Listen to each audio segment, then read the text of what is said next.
In Miami, Zoya is in the hospital because doctors have found a black hole growing inside her chest. Since it has no cure, she only has 1 week left to live. The doctors tell Zoya's husband Donald, her daughter Jane, and her son-in-law to take Zoya home so she can spend her last days with the family.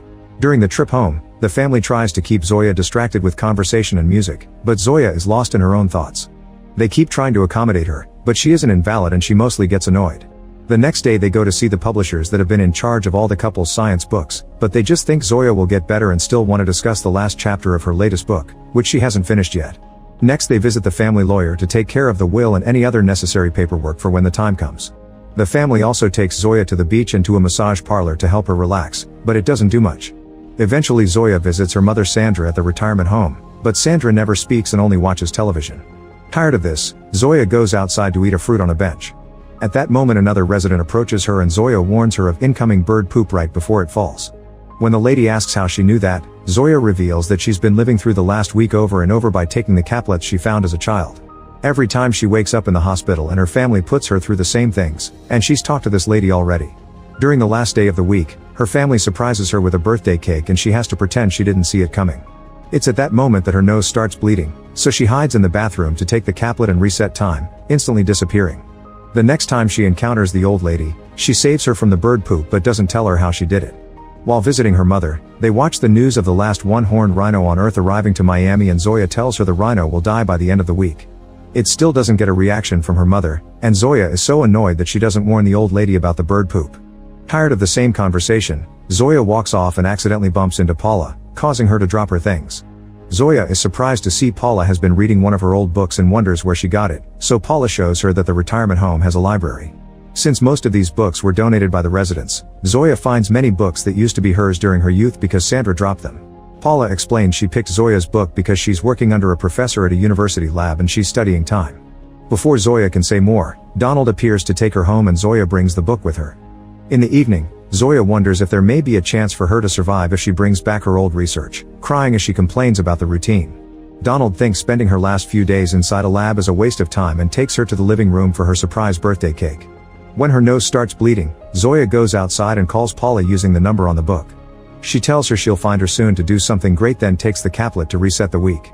When Zoya wakes up at the hospital, she tells Jane and Donald to sign the paperwork while she gets ready to go home.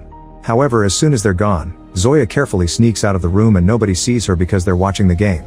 She escapes through the fire exit and gets a cab, promising the driver she'll pay when she gets home.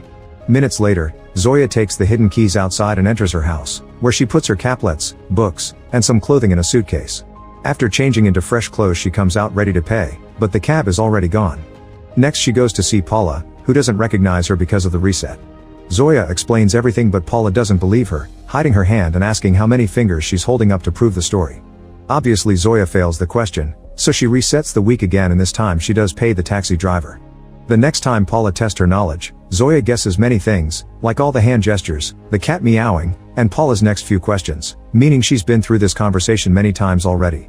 Finally believing her, Paula agrees to help and they go to the university while Zoya explains she tried figuring out how the caplets work 30 years ago, but life happened and she had to quit her research. She can only take one caplet at the time. If she takes another one now nothing happens because the other one needs to leave her system first. Her goal with this experiment is to fix her life so she can have more time and reach the greatness she wanted. The lab and the equipment are quite old, but they'll have to do for now. Zoya shares what she knows. The caplets don't burn, melt, or dissolve. It's almost like they were never really there and they're constantly regenerating, as if existing in a state of limbo. Paula wants to look at the regeneration itself to break it down, however Zoya points out that the process is happening at a subatomic level. Instead she thinks they should try to replicate it like she started to do in her youth. An argument ensues on how to proceed and Paula gets an idea, so she leaves the lab to get some help. At that moment Zoya sees a call from Donald and ignores it. Feeling guilty, she tries to leave and is shocked to find Dulsberg, her old university professor. He's happy to see her and invites her to his office, where he's shocked to find Paula searching his desk. When he freaks out, Paula says she's working with Zoya and that she's only kind of student here, which confuses Zoya.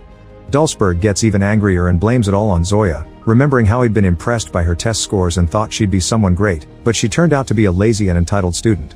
The women are kicked out and Paula tries to convince Zoya not to take Dulsberg's comments seriously. However Zoya confirms he was right, she was lazy because she would pass the exams by resetting time. Then Paula brings out the box she stole from the professor's office. It's a nanoscopic man. An experiment was successful enough to shrink a person, but they weren't able to stop the process, so he continues shrinking to this day. To work with him, the duo goes to a cold, dry aging room because normal room temperature may bring bacteria and mold to the box. 100 years for this man are just a few seconds in the normal world. Paula plugs the box in because the man has a transmitter in his suit, meaning he can make messages appear on a little screen and receive them as well. His suit also has a particle detector, so they drop a caplet into the box for him to analyze. After the caplet shakes for a few seconds, lots of strange code appears on the little display and the computer connected to it. Paula looks at it and confirms Zoya's right. The caplet is constantly changing, cycling through many different structures. At the end of the day, Zoya stays at Paula's and shares that she found the bottle of caplets when she was 12 while walking in a golf course. It was just lying there and she took it because it had her name on it. There was nobody around, but she did hear a voice saying, "You'll change the world." The next few days the duo keeps on trying different methods to understand caplets, but they don't make much progress, especially since the old equipment keeps breaking. Zoya has to reset the week multiple times and escape the hospital every time to recruit Paula and start over. In a few resets Zoya does go home to be with her family. When Jane gets anxiety because she's stuck teaching music to kids instead of being a composer, Zoya insists she should be playing in her free time until she gets her big break. This is based on her own childhood, because kid Zoya used to promise her dad that she'd be a scientist just like him. Resets continue to happen and so does the research. The duo isn't making any progress, and Zoya is scared that even with all the time in the world she won't be able to succeed. One morning before Zoya arrives to recruit Paula, her real situation is revealed. It turns out the professor she was supposed to work under suddenly took a sabbatical and it was too late for her to choose another one this year. Many resets later, Zoya and Paula wait for a little explosion to happen in the lab while discussing other options. Paula thinks it's strange that Zoya never got any support for her research in the old days, so Zoya admits that after graduation she didn't join a science program in Europe like her fellow students.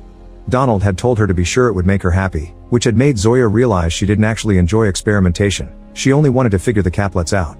Then Paula asks about her old research and Zoya remembers it was left behind with her mom's things. At that moment Zoya's nose starts bleeding, so she takes the caplet to reset the week. She goes through the usual process of recruiting Paula and they go to the retirement home to search her mom's old boxes. Sandra kept her own psychology papers and a newspaper article about research at NASA by Zoya's ex Mark, but she didn't keep any of her daughter's work. While wondering what to do next, a nurse tells Zoya that Donald is around desperately searching for her in tears. However, when Zoya tries going after him, he's already gone. On her way back, Zoya thinks about the day she told Donald she wasn't joining the Europe program. He actually had wanted her to go since it was a great opportunity, and only told her to do what makes her truly happy after she said she had no intention of changing her mind. A few resets later, the lack of emotional support is taking its toll on Zoya. She misses her family and it's getting hard to leave them behind over and over. Meanwhile, her family keeps getting the surprise cake ready, but she never shows up and Zoya wonders if they're just standing there through the resets waiting for her. After hundreds of more resets, Zoya realizes she's been stuck in another dull routine and announces they've finally tried everything, so there's no point in continuing. Paula insists they shouldn't give up and tells Zoya to ask Mark for help, but Zoya just wants to be with her family. Now it's Paula's turn to snap, pointing out she's risked her job and stole the little man just for a lady that showed up at her apartment one morning. After revealing she also wants to go back in time to fix her life, Paula runs out of the room. Zoya follows her out and Paula gives her back the caplets. She didn't dare to take one because she was afraid she would get the black hole inside her body too. Paula wants to go back because when she was 15 she took her parents' car out without permission and drove over a nail. She put the car back without a word, thinking the parents would find the nail and remove it. However, they didn't see it and the tire blew up, killing them. Wanting to help Paula, Zoya announces she'll find Mark. That night Zoya shares that she found the caplets a week after her dad died and she tried to go back to save him, but she always woke up a day after his death. When Zoya mentions failing to be great like her dad hoped, Paula points out she wrote plenty of books and that's achieving a lot. The moment is interrupted by Zoya's nose bleeding and she resets the week, disappearing from Paula's room. After waking up, Zoya gathers her things and goes to see Dulsberg instead of Zoya. She goes on a rant about what he thinks of her and admits she can indeed be lazy or impatient, but at least she's trying and right now she needs Mark to achieve the next step. Impressed, Dulsberg gives her Mark's address. Afterward Zoya goes to the airport and while waiting for her plane, she thinks about the last time she saw Mark. They both attended the class reunion and their conversation had been very awkward because they belonged to different worlds. In fact, Zoya felt Mark's comments were demeaning. When Zoya finally makes it to Mark's house, it's his son Chris who opens the door with terrible news. Mark died. He spent all his time working and didn't eat or sleep, which completely ruined his health.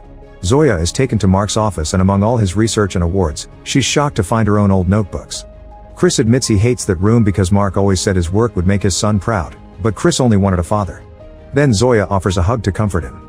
Moments later, Zoya goes through her old research and notices she used to write Donald's name on the pages.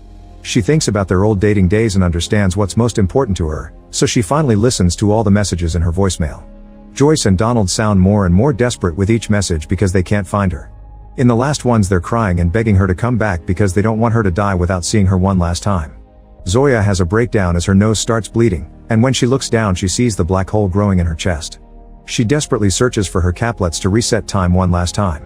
When she wakes up, Zoya runs out of her room to hug her daughter and apologize. During the trip home, she behaves more friendly and gladly joins the conversation. That night she does the dirty with Donald and asks him if he believes they've lived a good life. He says yes with no hesitation. The next few days Zoya is more energetic while participating in activities with her family. She signs her will after adding a note to donate all her books to the retirement home. She brings Donald to the massage parlor to hold hands during it, and has a great time at the beach with her family. When she visits Sandra, she takes her to see the rhino before it dies. On the last day, Zoya visits Paula to hand her the caplets and her research. She's understood that being great means knowing when to pass your work to the next generation instead of chasing glory. Later, Paula finds a little note in the notebook telling her who to contact in Princeton for support. That night Zoya happily enjoys the birthday cake with her family. This time her nose doesn't bleed and she stays in the room, so Jane brings her a present. It's an ultrasound revealing that Jane is pregnant, and she says they'll name the baby Zoya. As she cries in happiness, Zoya hugs her daughter but pulls back when her nose starts bleeding. She apologizes for not always being there for them and kisses Donald before telling everyone that she loves them.